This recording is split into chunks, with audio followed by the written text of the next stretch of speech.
अल्लाह मेरा है। उस धरती पर तलवारें क्यों निकली थी? आपस में एक गांव के लोग आधे इधर जाओ, लग रहा था जैसे शोले का पिक्चर चल रहा हो और असरानी जेलर हो, आधे इधर जाओ आधे इधर जाओ, बाकी मेरे साथ आओ। एक ही परिवार के आधे लोग उधर चले गए और आधे इधर रह गए। एक ही परिवार के लोग। गांव बीच से अचानक से बांट दिया गया। जिस नीम के पेड़ के डाल पर कभी झूला झूलते हुए सावन के गीत गाते थे, वो उस तरफ चला गया और झूला झूलने वाले इंसान, सजन इस तरफ सजनी उस तरफ। ये हुआ था कि नहीं हुआ था?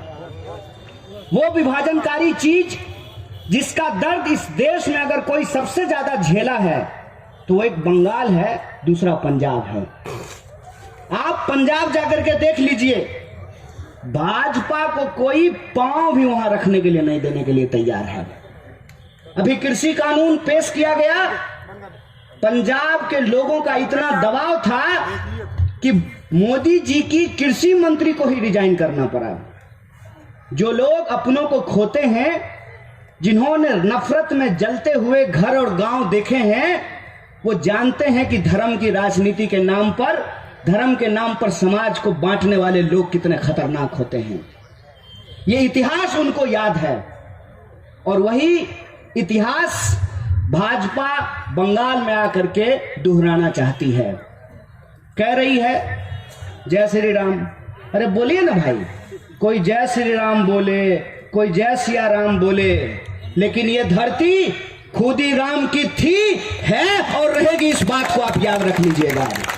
इस बात को आप याद रख लीजिएगा कि इस देश की आजादी को बचाने के लिए राम प्रसाद बिस्मिल और अशफाक उल्लाह खान ने एक साथ जान गंवाई थी, एक साथ शहादत दी थी।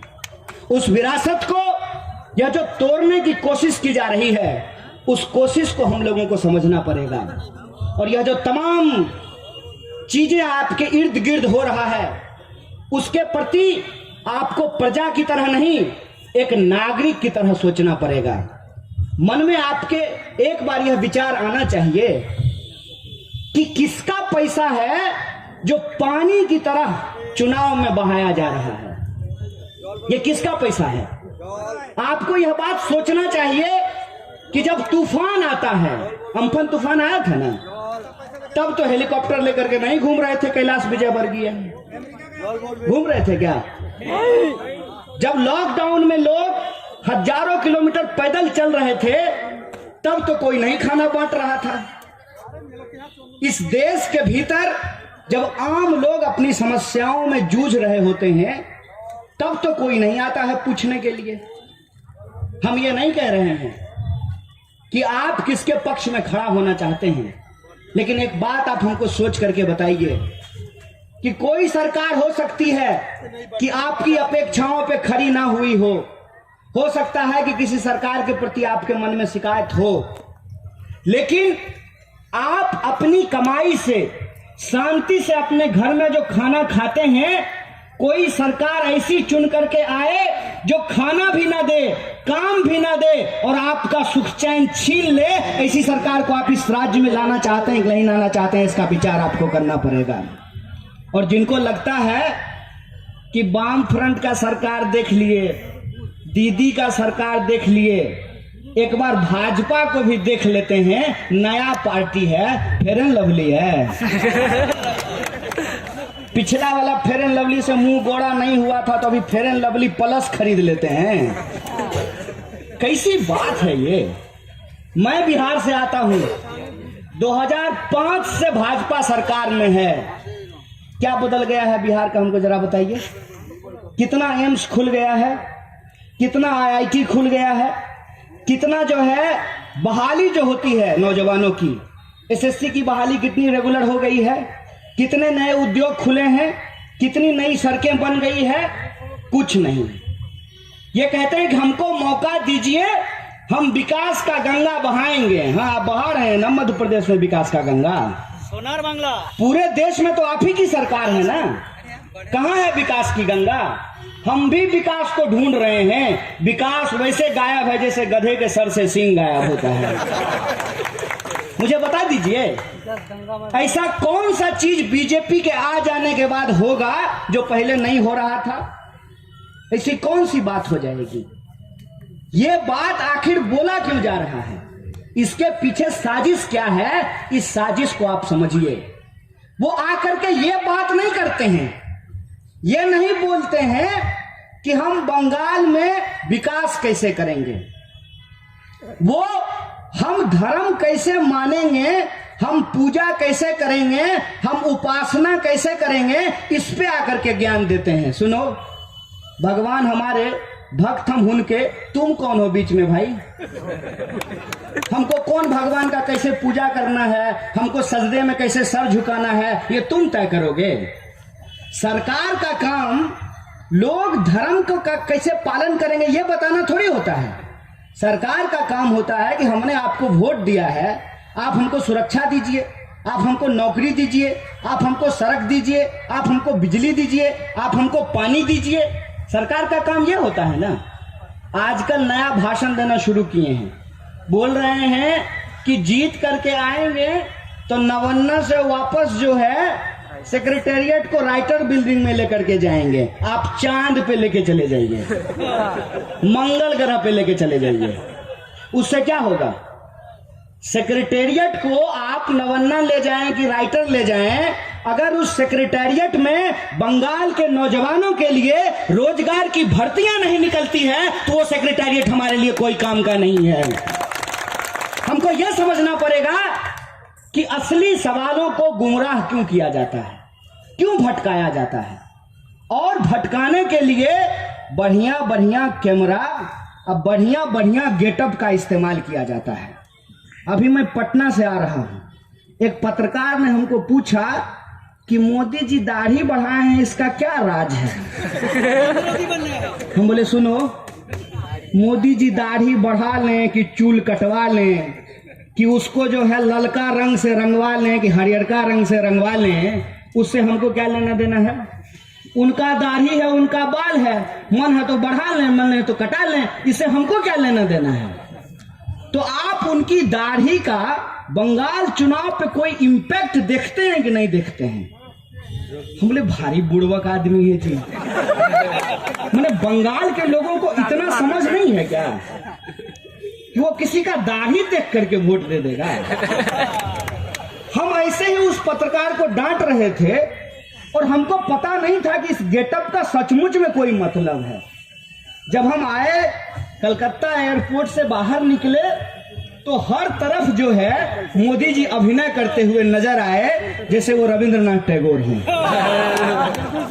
हर पोस्टर पे जो है कहीं हाथ जोड़ के खड़ा हैं, कहीं आसमान में उंगली दिखा रहे हैं। तो हमको लगा कि मोदी जी प्रधानमंत्री पद से इस्तीफा दे करके बंगाल चुनाव में मुख्यमंत्री पद का उम्मीदवार हो गए हैं क्या? हर जगह उनका फोटो दिख रहा था।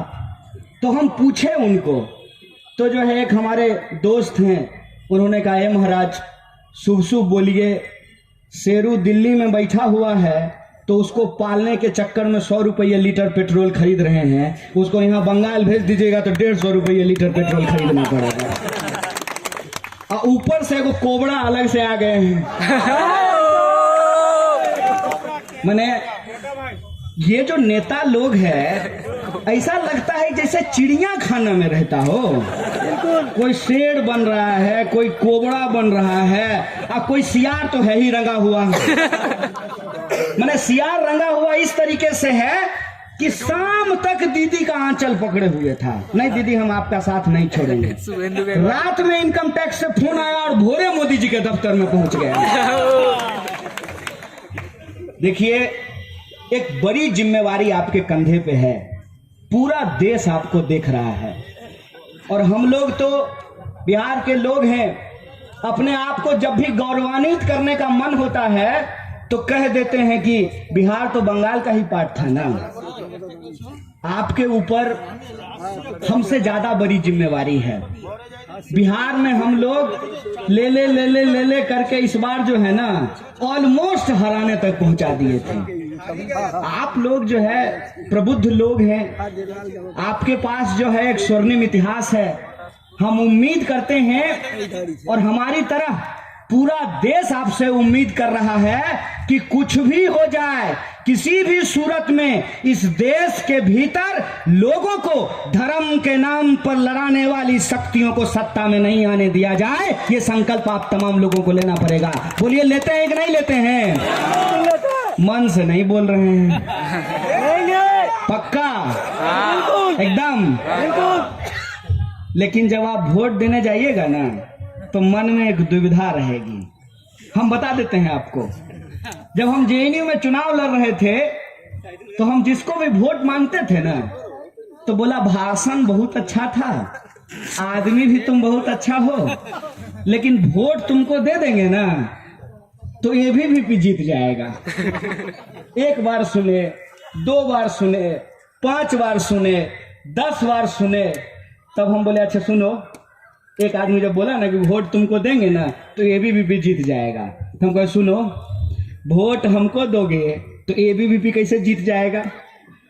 सैकत को भी यह बात सुनने को मिलता होगा, लोग पक्का कहता होगा। देखो तुम हो तो नौजवान, जोश भी है तुम्हारे अंदर, और इस बिकने के जमाने में जब सब कुछ बिक रहा हो, रेलवे बिक रहा हो, LIC बिक रहा हो, बैंक बिक रहा हो, डाक खाना बिक रहा हो, जब सब कुछ बिक रहा हो, उस जमाने में ईमान को नहीं बेचने देना ये सबसे बड़ी बात होती है। इसका ईमान ऑन सेल नहीं है। इस जमाने में ये लाल झंडा पकड़ करके जहां बड़ी मुश्किल से जो है जगह मिलती है, बहुत बहुत धन्यवाद बंगाल पार्टी को कि आपने नौजवानों को मौका दिया है। इसके लिए मैं आपका बड़ा शुक्रगुजार हूं। मौका मिला है और ये लड़ रहा है। कई जगह इसको जाकर के लोग यही कहते हैं कि नौजवान हो, ईमानदार हो, बढ़िया बोलते हो, लेकिन वोट देते हुए घबराहट होती है कहीं भाजपा न जीत जाए। ऐसा होता है कि नहीं होता? ये मेरे साथ 2 बार हुआ है। एक बार जब हम जेएनयू के चुनाव लड़ रहे थे तब लोग यही कहता था कि तुम्हारा भाषण बहुत अच्छा है, लड़ते भी हो, कोई दिक्कत नहीं है, लेकिन एबीवीपी जीत जाएगा। तो हम बोले सुनो, वोट दोगे हमको तो जीत भाजपा कैसे जाएगा भाई? ये बात हमारे दिमाग में डाल दी गई है कि हम नागरिक नहीं हैं। वो टीवी पे मार मुंह में स्नो पाउडर लगा करके शाम को जो आता है ब्रेकिंग न्यूज, लगता है सारा ज्ञान उसी के पास है।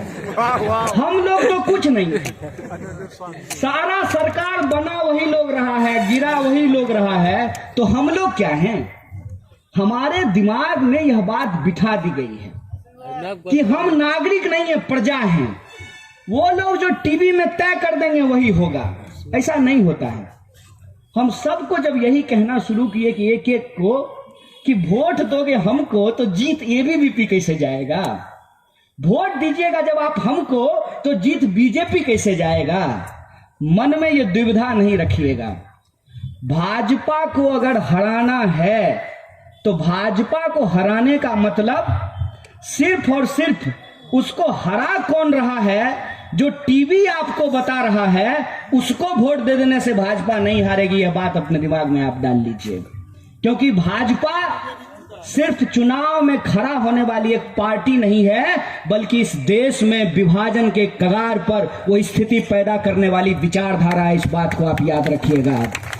अगर उस विचारधारा को आप हराना चाहते हैं तो आपको ऐसे व्यक्ति का भी चुनाव करना पड़ेगा जो मर जाए, कट जाए, जेल में बंद हो जाए, सूली पे चढ़ जाए, लेकिन भाजपा के सामने झुकेगा नहीं, भाजपा के सामने बिकेगा नहीं। इस बात को भी आपको अपने दिमाग में रखना पड़ेगा।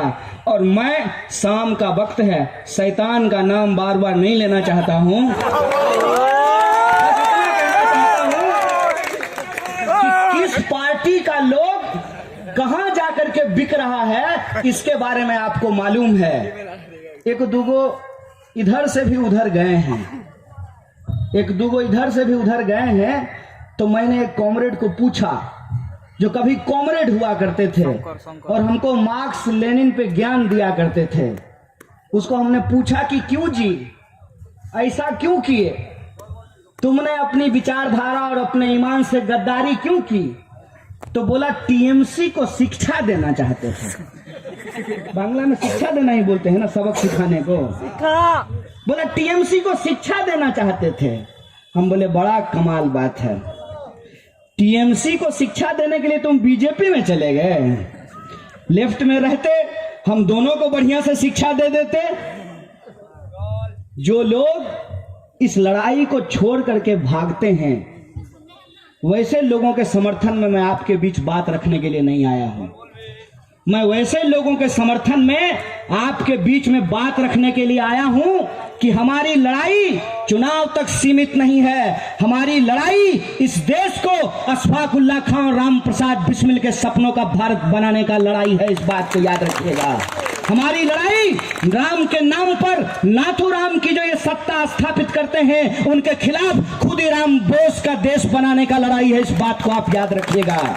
ये धरती, ये मिदनापुर की धरती है, ये ईश्वर चंद्र विद्यासागर और खुदीराम बोस की धरती है। ये वो धरती है जहां संस्कृति आपस में मिलती है, कारोबार आपस में मिलते हैं, पैसे आपस में मिलते हैं। हर बदलाव की लड़ाई, हर विप्लव की शुरुआत मिदनापुर की इस धरती से हुआ है और हम उम्मीद करते हैं कि आने वाली 27 तारीख को विप्लव का यह आगाज सैकत के रूप में आप लोग जरूर करेंगे। इसी आशा और विश्वास के साथ, इसी अपील के साथ मैं अपनी बात को खत्म करता हूं और यह उम्मीद लेकर के वापस जाऊंगा कि जब 2 तारीख को रिजल्ट आएगी तो यह बात सुन करके हमारा मन गौरव से फल फूल जाना चाहिए कि मिर्जा गालिब ने ठीक कहा है, ये बंगाल की धरती है। ये 100 साल पीछे भी सोचते हैं, ये 100 साल आगे भी सोचते हैं। 100 साल इस देश का भविष्य क्या होगा, ये मुस्तकबिल आपके हाथ में है, ये मुस्तकबिल आपको तय करना होगा। बोलिए, मुस्तकबिल तय करेंगे कि नहीं करेंगे? इस देश को बांटने वाली शक्तियों को हराएंगे कि नहीं हराएंगे? और जब वोट करेंगे तो रोजी रोजगार के लिए करेंगे, अपने आत्मसम्मान के लिए करेंगे, अच्छी सड़क, अच्छी शिक्षा और अच्छे स्वास्थ्य के लिए करेंगे। इसी अपील के साथ मैं अपनी बात को खत्म करता हूं। शुक्रिया। इनकलाब जिंदाबाद, हमारी एकता जिंदाबाद।